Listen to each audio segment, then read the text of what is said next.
क्या बॉलीवुड से बैन हो जाएंगे रणवीर सिंह? सोमवार को आई एक खबर ने पूरे फिल्म इंडस्ट्री में हलचल मचा दी है। एक तरफ बॉलीवुड के सबसे बड़े स्टार्स में शामिल रणवीर सिंह, दूसरी तरफ फिल्म इंडस्ट्री के हजारों कर्मचारियों का बड़ा संगठन यानी कि FWICE और बीच में फंसे फरहान अख्तर की बहुप्रतीक्षित फिल्म डॉन 3। अब मामला इतना बढ़ चुका है कि FWICE यानी कि federation of western Indian cine employees ने रणवीर सिंह के खिलाफ नॉन कोऑपरेशन यानी कि असहयोग का निर्देश जारी कर दिया है। सरल शब्दों में कहा जाए तो संगठन ने अपने सदस्यों को कहा है कि वे रणवीर सिंह की किसी भी फिल्म या प्रोजेक्ट पर काम न करें। इसके बाद सोशल मीडिया पर एक ही सवाल गूंजने लगा, क्या रणवीर सिंह पर बॉलीवुड में बैन लगा है?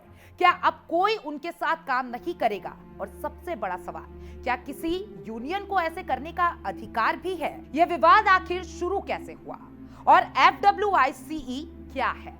क्या ये सच में किसी स्टार का करियर रोक सकता है? और कानून इस पूरे मामले के बारे में क्या कहता है? आइए इसे समझते हैं।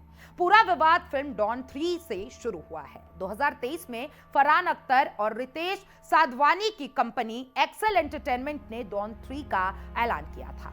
इस बार फिल्म में अमिताभ बच्चन और शाहरुख खान के बाद रणवीर सिंह को नया डॉन बनाया गया। घोषणा के बाद फिल्म को लेकर जबरदस्त चर्चा शुरू हो गई। कुछ लोग रणवीर सिंह को इस किरदार में देखने के लिए उत्साहित थे, तो कुछ फैन शाहरुख खान की जगह किसी और को स्वीकार करने के लिए तैयार नहीं थे। लेकिन इसके बावजूद डॉन 3 बॉलीवुड की सबसे चर्चित फिल्मों में बनी रही। फिर अचानक पिछले महीने खबर आई कि रणवीर सिंह फिल्म से बाहर हो गए। यहीं से विवाद शुरू हुआ। फरहान अख्तर ने FWICE से संपर्क किया और आरोप लगाया कि रणवीर सिंह ने शूटिंग शुरू होने के कुछ ही दिन पहले फिल्म छोड़ दी। FWICE ने नोटिस के मुताबिक फरहान और रितेश सिधवानी ने संगठन को बताया कि फिल्म के प्री प्रोडक्शन पर लगभग 45 करोड़ रुपए खर्च हो चुके हैं, यानी सेट डिजाइन, टेक्निकल तैयारी, लोकेशन टीम और बाकी तैयारियों में बड़ी रकम लग चुकी थी। ऐसे में अगर फिल्म का मुख्य अभिनेता अचानक बाहर हो जाए तो निर्माता को भारी नुकसान हो सकता है।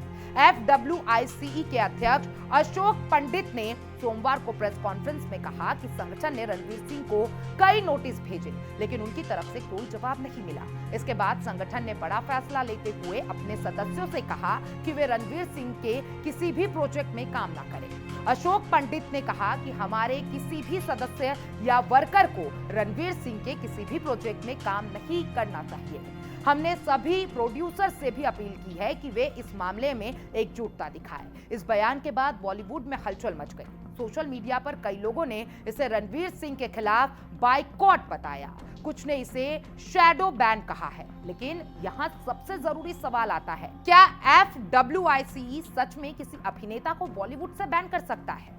इस सवाल का जवाब थोड़ा कानूनी है, लेकिन आसान भाषा में इसको हम आपको जरूर बताएंगे।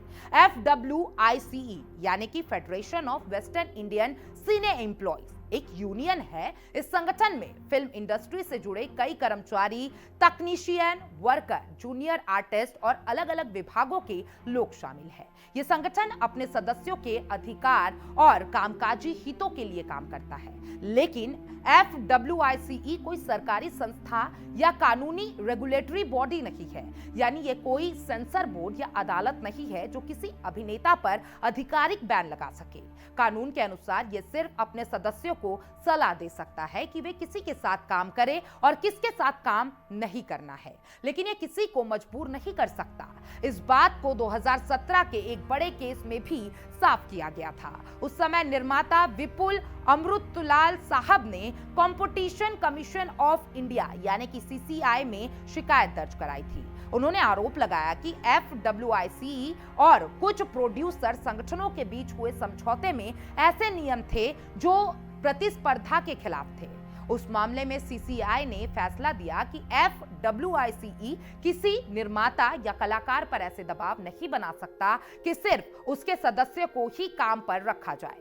CCI ने साफ कहा था कि अगर कोई व्यक्ति FWICE के निर्देशों का पालन नहीं करता तो संगठन उसे सजा नहीं दे सकता।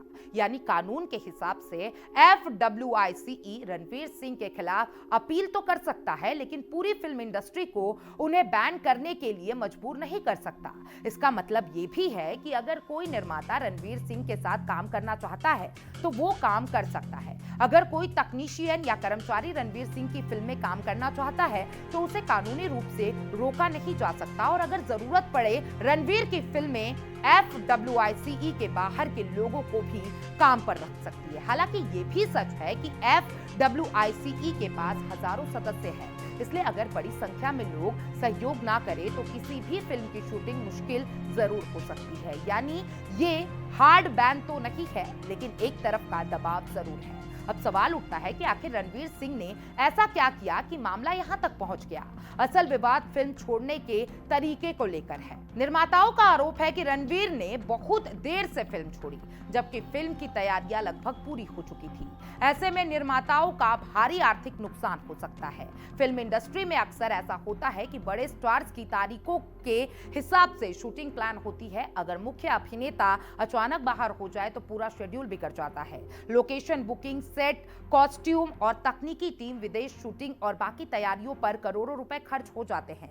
ऐसे में किसी बड़े स्टार का अचानक हटना निर्माताओं के लिए बहुत बड़ा झटका हो सकता है। हालांकि रणवीर सिंह की तरफ से अभी तक ये साफ नहीं बताया गया है कि उन्होंने फिल्म क्यों छोड़ा, लेकिन सोमवार देर रात रणवीर सिंह के आधिकारिक प्रवक्ता ने एक बयान जारी किया। इस बयान में कहा गया कि रणवीर सिंह फिल्म इंडस्ट्री और डॉन फ्रेंचाइजी से जुड़े सभी लोगों का सम्मान करते हैं। बयान में कहा गया कि हाल के घटनाक्रमों के दौरान रणवीर ने चुप्पी बनाए रखना बेहतर समझा, क्योंकि पेशेवर मामले और व्यक्तिगत संबंधों को गरिमा और सम्मान के साथ संभाला जाना चाहिए। रणवीर की टीम ने कहा कि कई तरह की बातें और अटकलें सामने आई, लेकिन अभिनेता ने सार्वजनिक रूप से प्रतिक्रिया देना जरूरी नहीं समझा। अब बयान में यह भी कहा गया है कि रणवीर फिलहाल अपने काम और आने वाले प्रोजेक्ट्स पर ध्यान केंद्रित कर रहे हैं। रणवीर के इस बयान के बाद भी विवाद पूरी तरीके से शांत नहीं हुआ है। कई लोग सवाल उठा रहे हैं, क्या एक अभिनेता को फिल्म छोड़ने का अधिकार नहीं होना चाहिए? वहीं दूसरी तरफ निर्माता और इंडस्ट्री से जुड़े लोग कह रहे हैं, अगर कोई स्टार आखिरी समय पर फिल्म छोड़ता है तो इससे सैकड़ों लोगों की मेहनत और करोड़ों रुपए का नुकसान हो जाता है। यानी ये मामला सिर्फ एक अभिनेता और एक फिल्म का नहीं रहा, अब ये प्रोफेशनल जिम्मेदारी और इंडस्ट्री सिस्टम का बड़ा मुद्दा बन चुका है। सोशल मीडिया पर भी लोगों की राय सामने आ रही है, लेकिन आप क्या सोचते हैं इसके बारे में? मुझे कमेंट बॉक्स में जरूर बताइएगा और तमाम ऐसे अपडेट्स के लिए FM न्यूज के साथ बने रहें।